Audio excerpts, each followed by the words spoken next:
Para terminar con esta serie de temas de cómo se produce la conducta a través de la interpretación de los fenómenos neurobiológicos, vamos a hablar acerca de la percepción de los estímulos, es decir, cómo los recibimos. Para esta imagen interesante, quisiera que ustedes pudieran visualizar si ven o interpretan esta imagen.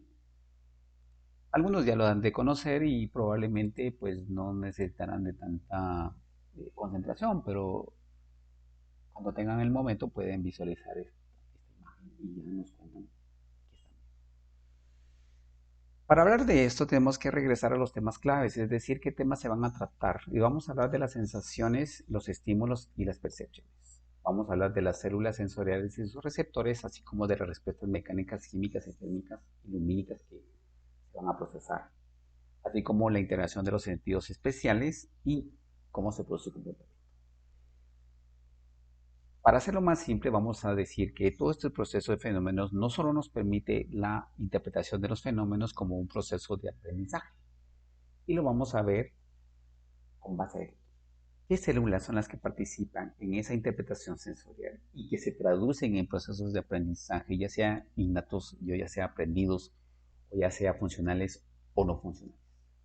Entonces estamos viendo cómo las células, por ejemplo, los conocidos botones de la visión, los del tacto, por ejemplo, para mencionar uno, los corpúsculos de Meissner, el olfato a través de los receptores del órgano de Corti, por ejemplo, que también integra los filamentos que van con el equilibrio. Perdón, en el olfato, ahorita estoy hablando de la audición, perdón. En el olfato, pues los receptores olfativos y de los gustos, por ejemplo, para hablar de los fenómenos de los umamis, que son receptores que están en la lengua, que son muy interesantes de estudiar. Entonces vamos a ver que esa recepción de estímulos, independientemente de lo que sea, por favor, va a producir una serie de eventos o desencadenar respuestas a nivel de la médula espinal, de las cuales algunas de ellas son llevadas hacia la región del encéfalo y respondidas a partir de ahí en esta misma estructura. Sin embargo, es importante analizar lo siguiente. Aquí tenemos dos receptores. Tenemos un receptor doloroso y tenemos un receptor digámosle, de sensación, perdón, un receptor, un mecanorreceptor, ¿sí? De vibración, por ejemplo.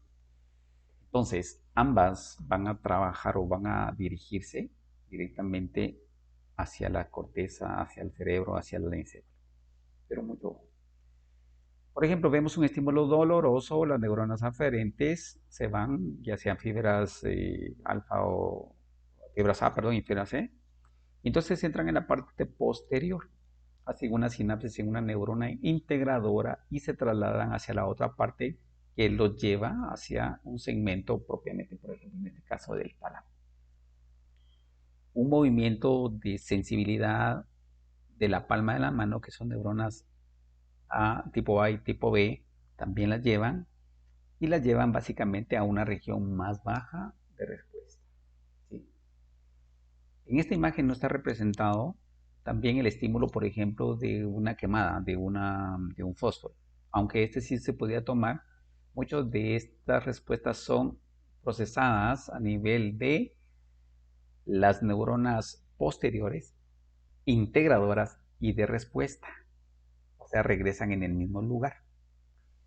Esta imagen es interesante porque debemos comprender que muchos de los fenómenos de las respuestas no, digámosle, negativas o las respuestas sensoriales nocivas, muchas de ellas se van para la corteza y otras se quedan hacia abajo. Entonces hablamos aquí del arco reflejo, hablamos aquí de los reflejos. Entonces, es importante resaltar este detalle. Si estuviéramos hablando de conductas emocionales o si estuviéramos hablando de conductas afectivas o de conductas de sensibilidad positiva, muchas de ellas no se van a regresar, ¿de acuerdo? Muchas de ellas van a ir a procesarse a las áreas altamente especializadas, perdón, por ejemplo, si usted recibe un abrazo. Y entonces vamos a ver las famosas neuronas que van a producir o procesar esta información. Esa integración de una neurona sensorial que va a conectarse con una neurona o una interneurona, o una neurona de asociación o una mediadora que va a permitir dar una respuesta motora. ¿De acuerdo? Si hablamos de arcos reflejos, vamos a decir, por ejemplo, que una neurona que siente va a ser interpretada por esta neurona integradora o interneurona y la va a responder así.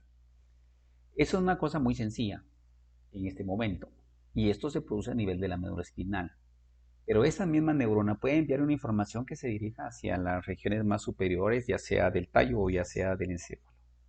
Y es importante resaltarlas. Entonces, para eso tenemos que entender cuáles son esos receptores especiales, o en todo caso, cuáles son esos sentidos especiales. Y aquí de una manera muy simple, vean ustedes cómo las sensaciones de los sistemas de los sentidos especiales se van integrando hacia las regiones del tallo cerebral y se dirigen a diferentes regiones.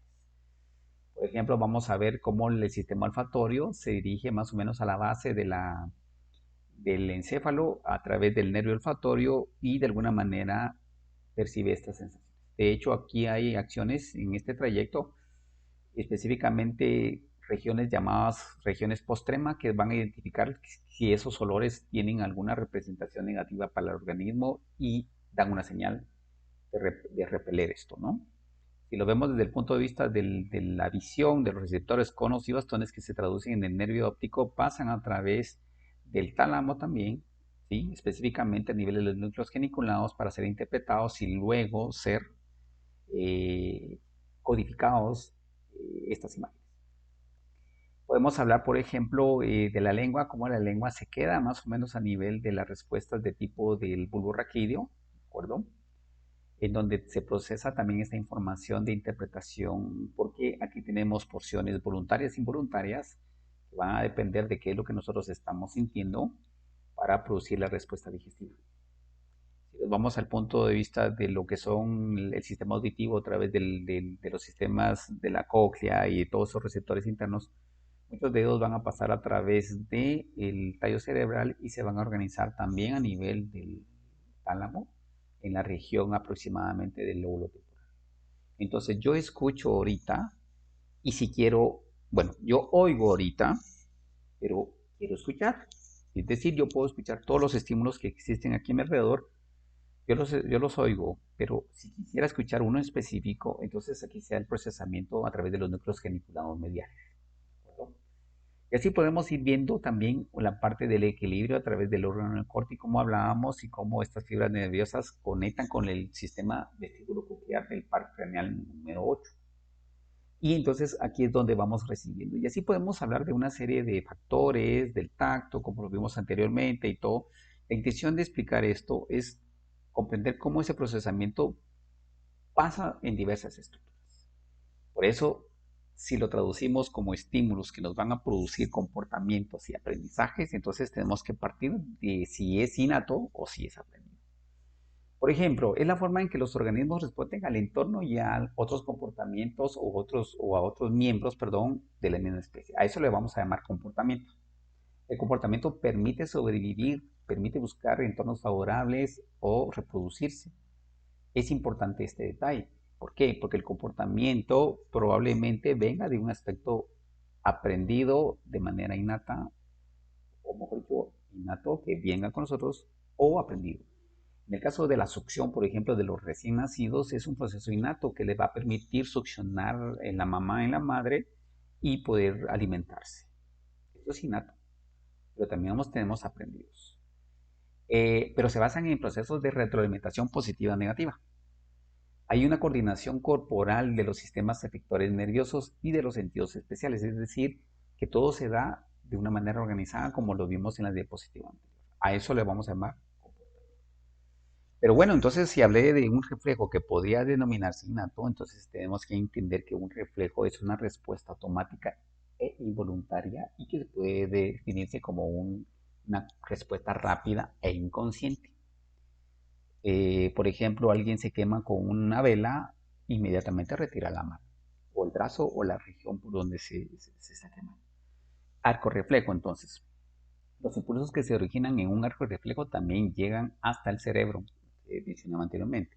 Los impulsos pueden tener su origen en el cerebro y se transmiten hacia los órganos efectores. Sin embargo, también tenemos condicionamientos reflejos, es decir, que tenemos reflejos que pueden condicionarse y esto implica la formación de nuevas asociaciones. Ese reflejo se puede asociar con algo. No se olviden del famoso experimento de Pavlov, de esa asociación entre salivación y comida. El condicionamiento entre comillas es una forma de aprender asociándose a una recompensa, en términos negativos, a un castigo. O pueden ser extinguibles dependiendo de lo que se quiera hacer. Por ejemplo, se utilizan condicionamientos de extinción para anular totalmente una conducta que pueda ser nociva para la persona. Pero también entonces conforme vamos evolucionando en estos comportamientos aprendidos, vamos a decir que estos derivan de la experiencia. Y la experiencia en términos de lo que estamos hablando se refiere a los estímulos, se refiere a la influencia del ambiente, se refiere a los procesos internos y externos. Y entonces vamos a ir a aprender. Si yo hace rato dije que aprendemos constantemente, tenemos que comprender que van a haber aprendizajes cotidianos, aprendizajes ejecutivos, es decir, ya más formalizados. Por eso es que podemos definir que el aprendizaje es un proceso de cambio de la conducta o una adquisición de información que resulta de una experiencia individual y que tiene efectos relativamente duraderos. ¿De acuerdo? Entonces el aprendizaje se puede sostener con potenciales de acción de largo plazo o, o con procesos de potenciales de acción de plazo depresivo, es decir, que no se sostienen y se pueden desaparecer. Recuérdense que este proceso viene a dar una serie de procesos celulares que permiten la formación de receptores para que ese aprendizaje se consolide. Pero preguntémonos entonces, ¿cómo fue nuestra Navidad pasada? Preguntémonos cómo fue nuestra experiencia negativa, porque esos recuerdos pueden estimular áreas de nuestro cerebro a través de nuestros receptores. Y entonces tenemos que recordar cuáles son esos receptores que nos permiten eh, recordar una cosa. Y entonces el aprendizaje un poquito más formalizado o un poquito más contextualizado, basado en los estímulos, se fundamenta en los siguientes. Primero, tenemos un aprendizaje de habituación, es decir, que es constante el estímulo, que lo terminamos aprendiendo o lo terminamos comprendiendo de una forma. Aquí hay un ejemplo muy interesante, ¿verdad? Los cuervos que se comen el maíz, se les ponen los espantapájaros con sonidos de disparo. El cuervo o el ave que se come estas mazorcas aprende a que es un espantapájaro y que el sonido ya no le va a afectar. Entonces se habitúa a esto. Por ello también hablamos de la sensibilización, es decir, que si estos ya aprendieron de esta forma, deberíamos de buscar una forma de que aprendan de otra forma, es decir, sensibilizarlos. En pocas palabras podemos decir que si usted está habituado, podría definirse como está acostumbrado. Por lo tanto, necesitamos de cambiar esa costumbre a algo más activo, más sensorial, más sensitivo, más sensibilizado y probablemente con mayor recompensa o con mayor activación o alerta. Luego tenemos la impronta, que él es el establecimiento de una forma o un vínculo que hace una conexión instantánea, ¿sí? Es decir, por ejemplo, aquí vamos a hablar de Konrad Lorenz, que en su experimento muy interesante, eh, con unos patos, los patitos al nacer identificaban a la mamá pato y el experimento consistía en que los patitos podían identificar a su mamá o que podían identificar al humano. Entonces, los patitos que identificaban a su mamá seguían a su mamá y los patitos que identificaban al humano como su primera imagen identificaban a la persona. Entonces iban detrás del personaje, del humano. Por eso es importante. ¿Por qué? Porque nosotros muchas veces estamos enseñando cuestiones de supervivencia o estamos incluyendo cuestiones de alimentación o de comunicación y obviamente eso es lo que nosotros les enseñamos a nuestros descendientes. Esa impronta es muy importante y ya más adelante vamos a hablar de cómo el apego también desencadena todo este tipo. Un comportamiento, o sea, un aprendizaje de comportamiento con orientación implica movimientos coordinados que se producen en respuestas a estímulos externos. Mejorar posibilidades de los individuos para que sean capaces de localizar condiciones favorables y que permitan de alguna manera evitar peligros o mejorar su posibilidad de sobrevivencia o supervivencia y reproducción.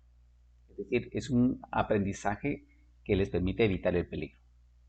El condicionamiento operante, ya mencionamos parte del condicionamiento, Aquí el aprendizaje de alguna manera se mantiene de una manera que permita que eso se repita, ¿ok? Entonces, este va a estar seguido de un refuerzo, es decir, yo necesito que alguien aprenda algo, entonces lo estoy reforzando o lo estoy debilitando, porque va a través de un castigo. Entonces, castigo, recompensa, y el operante significa darle algo para fortalecer el aprendizaje positivo o para desvanecer el aprendizaje negativo a través de un castigo. ¿Sí? Y por último tenemos el aprendizaje mediante la comprensión, que este es el que ya podríamos denominar como el ya más, el aprendizaje un poquito más lógico, el aprendizaje un poquito más racional, y va a describir comportamientos inteligentes, sofisticados, perdón, y mediante el cual las personas aplican la información recibida, que la obtienen y que la integran de alguna manera en un proceso de memoria para el recuerdo posterior. Por ejemplo, un aprendizaje racional de conceptos. Entonces, aquí ya implica una serie de procesos más amplios que de alguna manera se van a sostener no solo de una memoria, sino que de una forma aplicativa. Y aquí pues tenemos un resumen de todos estos aprendizajes y vamos a decir que los aprendizajes en general a través de los procesos lógicos o los procesos superiores de alguna manera nos van a permitir aprender, adquirir habilidades o conocimientos, pero que también nos van a permitir codificar, almacenar y evocar esos procesos. ¿Para qué? Para que se convierta en un proceso de retroalimentación de estos a partir de los reflejos condicionados. ¿De acuerdo? Por eso es que el reflejo es algo innato que no lo aprendimos, sino que respondemos ante esto. Pero a partir de los reflejos condicionados hasta los aprendizajes de comprensión, nos van a permitir ese aprendizaje cotidiano, ya sea vivencial, situacional o ejecutivo. Bueno, muchas gracias por esto y esperamos que le haya sido de su agrado. Tenemos para servirle y nos vemos pronto.